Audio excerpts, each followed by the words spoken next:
Hi everyone, it's Michael Jeffries again, and today we're going to look at the battle of the YouTube chess commentators. This game has been long awaited to be put on YouTube. I just wasn't in a hurry to do it. Now is the time. My opponent was Daniel Berman, who also has many good chess videos on YouTube, and he's a very good friend of mine. And there's kind of a funny story behind this game.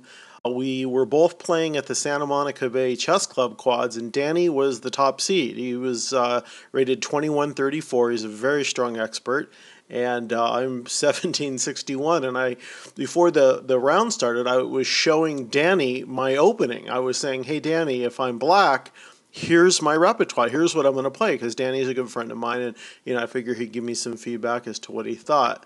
And so I go through my entire opening. If white does this, I'm going to do this, then this. And about 5 minutes later, when the round's getting ready to start, Danny walks up to me and says, "Hey, guess who you're playing?" And I was like, "No." And he goes, "Yeah, and I'm white." And I was like, "Oh, no." So I just had shown him my entire repertoire as black, and now I had to face him in the first round. And I was just sick. But my good friend Sean Williams came up and just, told me to, take this seriously, that, I could beat him if I really try. And, I really appreciated Sean doing that, because sometimes, you need to smack yourself, forget ratings, just play chess. And so I decided that's what I was going to do. So I put my game face on, Danny sat down, and here's the game. He played e4, he's an e4 player, and I responded with this center counter. I figured, well, it's what I play, so I'm not going to vary it. But he actually varied here. As you know, the most common move is to take the pawn. But he played knight c3, and that's kind of an unusual move. Now, the funny thing is, Danny had told me, I don't know, like 9 months earlier, this move. He was the one that showed it to me, and he said to me, "Well, Michael, if they ever played against you, a good line is just knight f6." And that's what I played, because, Danny, I thought it was kind of funny that here I was playing the line against the guy who showed it to me. But it turns out that knight f6 actually is not the best move. Junior 10 actually prefers d4 here, and thinks that's the best move for black. And then the knight can go back to e2, and now you just develop your knight, and white should probably play d3 and get a solid position.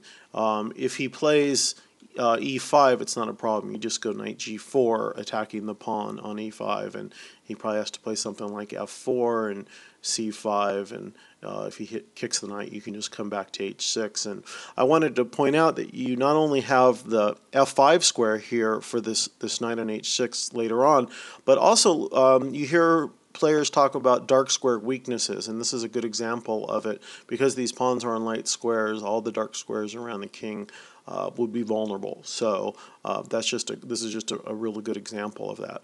But this didn't happen, so let's go back to the game. And in the game, I played f6, and Danny pushed, and I pushed on his knight. I can actually retreat the knight. It turns out that you can just play this move, knight fd7. It's kind of a funny move. It's not a very natural move, because you're undeveloping. It looks like the knight's on a bad square. Knight f3, defending the pawn on e5. Then you can play this surprising move c5. And the trick is, it looks like your pawn on d5 is hanging, but then you just take back on e5, uncovering your queen on the knight. And after he takes on e5, you take queen takes d5, and so you get your pawn back. And actually, black's doing fine here. So anyway, back to the game. I played d4. He played pawn takes knight. I take his knight. He plays pawn takes g7. The computer likes a little gambit here. Actually, after I take the knight, the computer actually likes bishop d3, just letting black decide, which pawn he wants to take, and getting on with development. And that's not a bad idea, actually, because then Danny could play knight f3 and castle, and black's way behind in development, so that might have been a good move for him. But he played pawn. Sorry, that's my dog. Wiener man, shh, quiet. I have a little miniature dachshund here that thinks he's a big German Shepherd. And I played pawn takes pawn check on d2, and because it's check, he has to deal with it, so he took back with the bishop. And then I played bishop takes g7. So here we are. The position is pretty equals. You're going to see a little later on, though, that the pawn islands are in White's favor. If you notice, White has one pawn island here and one pawn island on the queen side, so that's two. And I've got 1, 2, 3. And you'll see another example of that later on when the squares light up. But it just shows that White is a little better just because of the pawn structure, and that's pretty much the only advantage here for White. But it could be a big one if it gets to the endgame, which it will. So here Danny played c3, pawn to c3, just blunting the diagonal. But there are some tricks here, and let's take a look at them.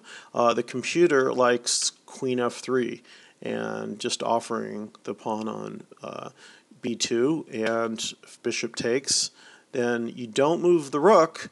You play bishop c4, and notice that now f7 is under attack, and black has to deal with that. You can't allow that. So castles is one way to deal with it, and that's the one the computer likes. But then queen g3 check, and king in the corner, and now bishop c3 saves the rook because it's with check. And so this is all forced. Bishop takes, queen takes. And now black has to play f6 here. If he goes king g8, he can get into some trouble because the rook gets in the game quickly. Rook d1 hitting the queen, knight blocks, knight f3, and White's doing well here. He's going to castle next move. Black's in this pin. The knight on d7's pinned, and the king is exposed, and a rook could lift and come over, and black can get checkmated very easily in this position. So anyway, that would have been an interesting try. But back to the game. So Danny played c3, and I centralized my queen, and a queen in the center of the board is very powerful, and that was another thing I picked up from Danny. Danny and I are really good friends. We hang out every weekend and we play chess together, and because he's stronger than me, I'm always picking up ideas from him. So it was, both intimidating and exciting playing him at the same time. And so let's see, queen d5 and centralizing the queen, knight f3 developing. I developed my knight to c6.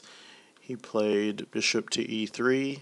I developed my bishop to e6, and now I'm preparing to castle queenside. And I took back. He didn't really have anything better, I think, so that was fine. Bishop e2. I castled queenside. He castled kingside. I brought my rook opposite his king. He played rook f d1. And now I really like this next move. I decided to activate my bishops, and the way I did it was with knight e5, attacking his knight. And when he took, I was able to take back with my bishop. And now a lot of things are lighting up. The first thing is that I've got this attack here on g2 with the rook on g8 and the bishop on d5. So he's got to deal with that in a second. But also, here's what I was telling you about the pawn structure, and it's very graphic. You can definitely see that black's got 3 islands, and you definitely want the least amount of islands that you can have, because it can turn out to be vulnerable, a pawn by itself, when it can't be protected by other pawns. So in the game, Danny stopped the threat on g2 by playing pawn to g3. And now I was concerned with him taking the a7 pawn, but I didn't want to move it because I didn't want to make any weaknesses, because these bishops could come in here and perhaps get me in some trouble with some checks. So I just moved my king over because I just wasn't sure which pawn to move, so I thought I would just protect him with the king.